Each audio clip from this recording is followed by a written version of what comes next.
여러분 안녕하세요. 2월 25일 목요일 아침입니다. 하나님께서 또 좋은 날 또 선물로 이렇게 주셨습니다. 감사하는 마음으로 하나님 말씀 보면서 기도하면서 하루 또 시작하도록 하겠습니다. 오늘 함께 볼 말씀은 출애굽기 8장 25절에서 32절까지 말씀입니다. 제가 봉독해 드리겠습니다. 바로가 모세와 아론을 불러 이르되 너희는 가서 이 땅에서 너희 하나님께 제사를 드리라. 모세가 이르되 그리함은 부당하니이다. 우리가 우리 하나님 여호와께 제사를 드리는 것은 애굽 사람이 싫어하는 바인즉 우리가 만일 애굽 사람의 목전에서 제사를 드리면 그들이 그것을 미워하여 우리를 돌로 치지 아니하리이까. 우리가 사흘길쯤 광야로 들어가서 우리 하나님 여호와께 제사를 드리되 우리에게 명령하시는 대로 하려 하나이다. 바로가 이르되 내가 너희를 보내리니 너희가 너희의 하나님 여호와께 광야에서 제사를 드릴 것이나 너무 멀리 가지는 말라. 그런즉 너희는 나를 위하여 간구하라. 모세가 이르되 내가 왕을 떠나가서 여호와께 간구하리니 내일이면 바리떼가 바로와 바로의 신하와 바로의 백성을 떠나려니와 바로는 이 백성을 보내어 여호와께 제사를 드리는 일에 다시 거짓을 행하지 마소서 하고 모세가 바로를 떠나 나와서 여호와께 간구하니 여호와께서 모세의 말대로 하시니 그 파리떼가 바로와 그의 신하와 그의 백성에게서 떠나니 하나도 남지 아니하였더라. 그러나 바로가 이 때에도 그의 마음을 완강하게 하여 그 백성을 보내지 아니하였더라. 아멘. 네, 오늘은 이제 네 번째 재앙, 파리의 재앙이 이제 있고 난 뒤에 바로 왕이 다급해서 이제 모세를 불러서 이것을 좀 없애면 좋겠다. 내일 없애면 좋겠다. 이제 그렇게 부탁을 하죠. 그래서 그 모세와 아론이 요구했던 이스라엘 백성들이 나가서 여호와 하나님께 제사를 드릴 수 있도록 해 주십시오 라고 하는 것을 들어주는 것 같은 그런 그 마음을 갖게 됩니다.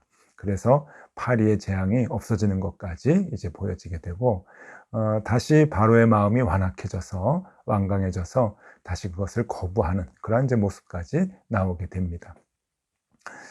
여기에 보면은 이 바로 왕이 너무 이제 마음이 급한 나머지 모세에게 이렇게 얘기를 하죠. 너희가 이 땅에서 제사를 드려라. 내가 다 허락할 테니까 나가지 말고 이 땅에서 제사를 드려라. 그렇게 이야기를 합니다. 25절 말씀인데요.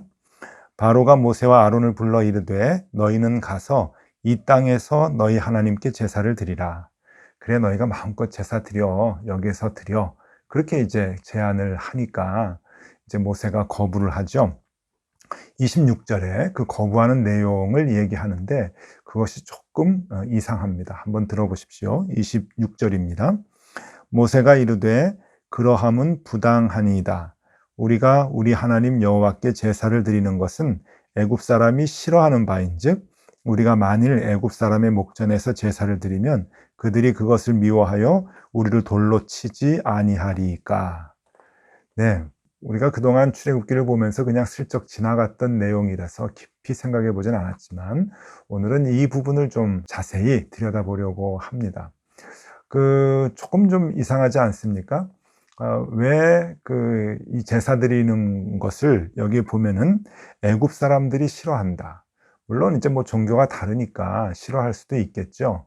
근데 애굽 사람들이 어느 정도로 싫어하는가 하면은 그들의 목전에서 제사를 드리면 돌로 친다고 합니다. 그래서 그런 것 때문에 우리는 멀리 나가서 제사를 드리는 것이 좋겠습니다. 라고 얘기를 합니다. 왜 멀리 나가서 제사를 드릴까요? 이 뒤에 27절에 보면은 우리가 사흘길쯤 광야로 가서 제사 드리겠다. 그래요.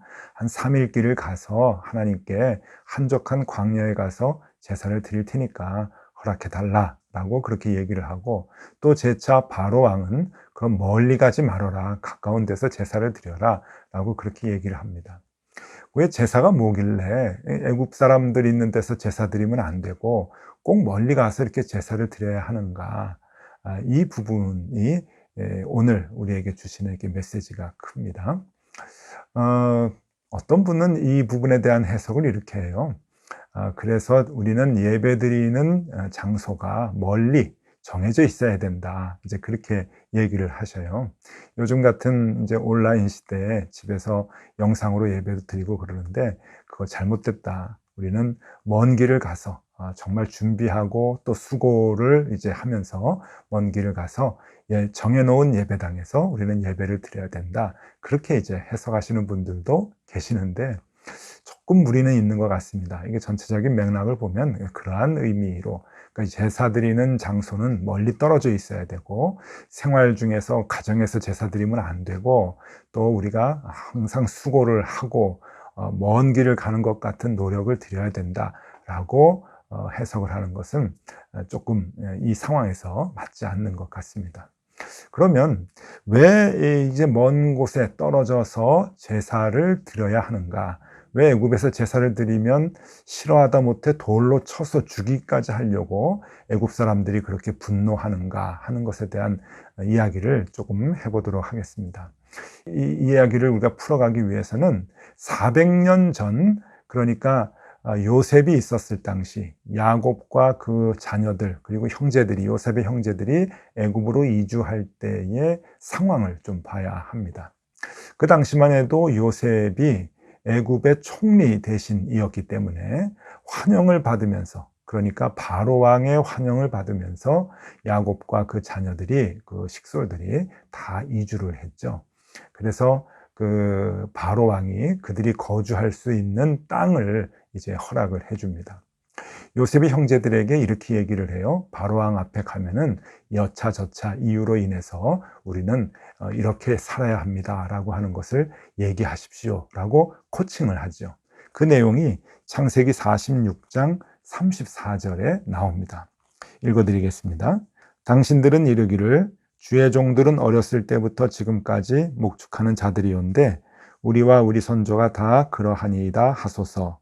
애굽 사람들은 다 목축을 가증히 여기나니 당신들이 고센 땅에 살게 되리이다. 네, 목축을 하는 민족이다. 우리 조상들부터 다 목축을 해왔다. 그러니까 이 애굽 땅은 농경 문화, 다 농사짓는 사람들인데 우리는 목축하는 사람들이니까 다른 땅을 주십시오. 고센 땅에서 살 수 있도록 아마 요셉이 다 조치를 취했던 것 같습니다. 그러니까 목축을 하니까 목축을 할 수 있는 땅으로 우리를 주십시오 라고 얘기하십시오 라고 요셉이 이제 아버지와 형제들에게 코칭을 하죠. 그래서 그렇게 이제 말씀을 드립니다. 그래서 그들이 이제 고센 땅에 살게 되죠. 그 허락을 이제 창세기 47장에 나오는데, 바로의 허락이 창세기 47장 6절 말씀입니다. 바로 왕이 요셉에게 이제 선택하라, 이제 그렇게 얘기하는 거예요. 애굽 땅이 내 앞에 있으니 땅의 좋은 곳에 내 아버지와 내 형들이 거주하게 하되 그들이 고센 땅에 거주하고 그들 중에 능력 있는 자가 있거든 그들로 내 가축을 관리하게 하라. 목축을 하라. 그리고 왕의 가축들을 너희들이 관리하라. 그렇게 이야기를 합니다. 그래서 고센 땅이라고 하는 곳에 이제 정착을 하게 되죠. 그 뒤로 400년 동안 계속 고센 땅에 이제 이스라엘 백성들이 살아가게 됩니다. 그 자손들이 그 지역에서 살죠. 자, 이 고센 땅이 어느 곳인지 지도를 한번 좀 보여드리겠습니다. 여러분 지도를 한번 보면은 이 고센 땅은 굉장히 좋은 땅으로 볼 수가 있어요. 나일강이 이제 쭉 가다가 하구에서 삼각주를 이루죠. 근데 이제 삼각주를 이루는 쪽에 그 오른쪽 우측에 조금 높은 고지대의 땅이 고센 땅입니다. 그러니까 물이 범람해도 물이 이렇게 넘어가지 않는, 넘치지 않는 땅이고요. 농사를 짓지 않기 때문에 이제 풀이 너무 많거나 이렇게 농사를 짓는 곳이 아니고 양과 소, 염소 이렇게 키우는 짐승들이 풀을 뜯어먹기 좋은 이제 그러한 그 목축지가 바로 고센 땅입니다.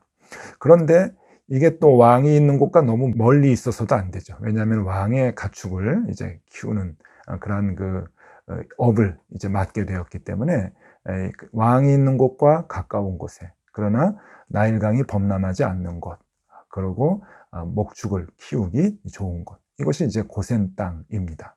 자, 이렇게 고센 땅에서 이제 그 그 목축을 하면서 살아가게 되는 이스라엘 백성들. 근데 왜 애굽 사람들하고 제사 지내는 것 때문에 이렇게 갈등이 있을까? 거기에는 우리가 지난번 이제 쭉 10가지 재앙 처음부터 이제 시작을 하면서 애굽 사람들이 섬겼던 신들이 있다고 말씀을 드렸죠. 태양신이 있고 그리고 나일강의 신이 있고, 그래서 쭉 지금까지 살펴봤는데 이 신과 연결되어 있습니다. 여러분, 우리가 태양신을 얘기할 때 한번 보십시오. 태양신 라라고 얘기했는데 이게 가장 높은 신입니다. 태양신이죠. 이 태양신이 때로는 황소의 모습으로, 때로는 사자의 모습으로 나타난다고 했는데, 지금 이 모습은 황소의 모습으로 그려진 것이죠. 그러니까 태양신이 황소의 모습으로 이제 그들은 이제 보고 있고요.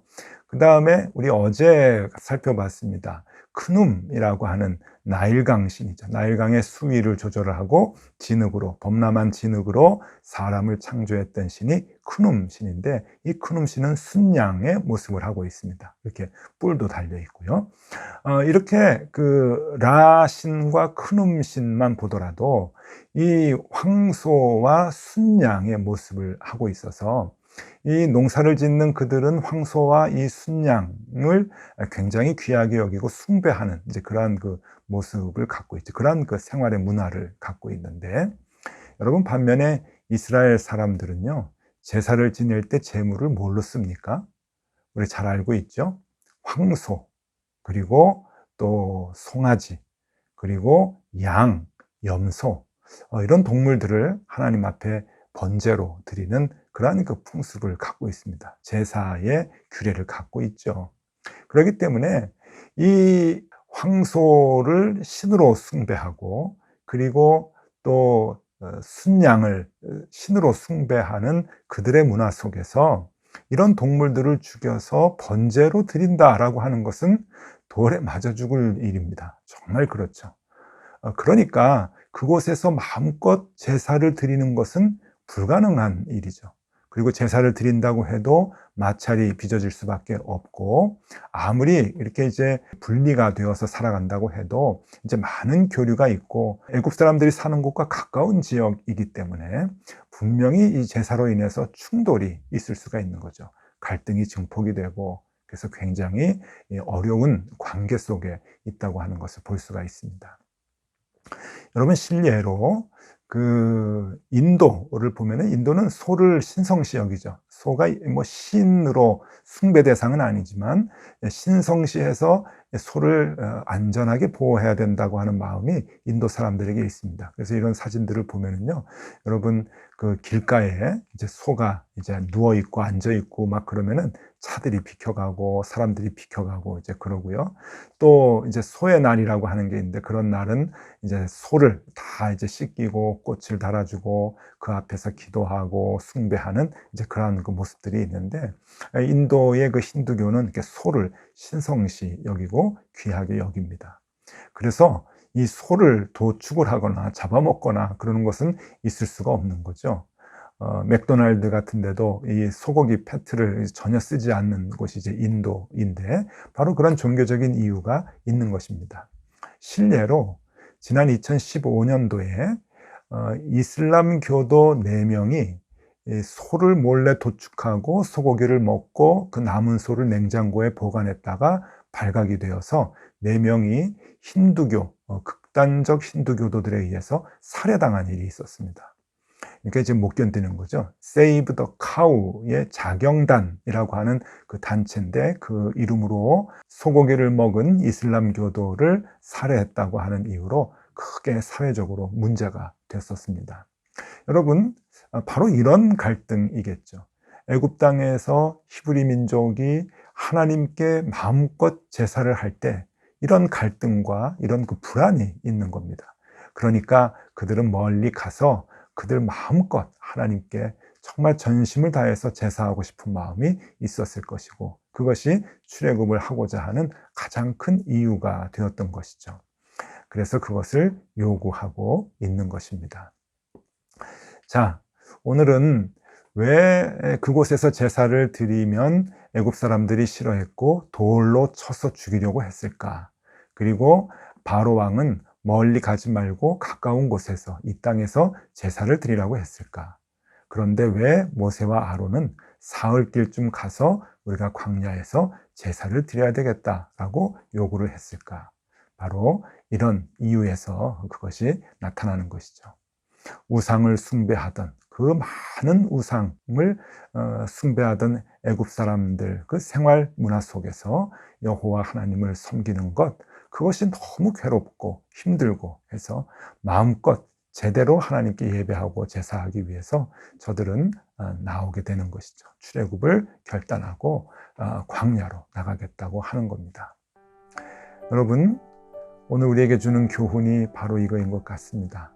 이스라엘 백성들은 지금 하나님께 제사하기 위해서 하나님을 제대로 믿고 따르기 위해서 자기의 모든 것을 포기하고 지금 먼 길을 떠나려고 합니다. 무엇 때문입니까?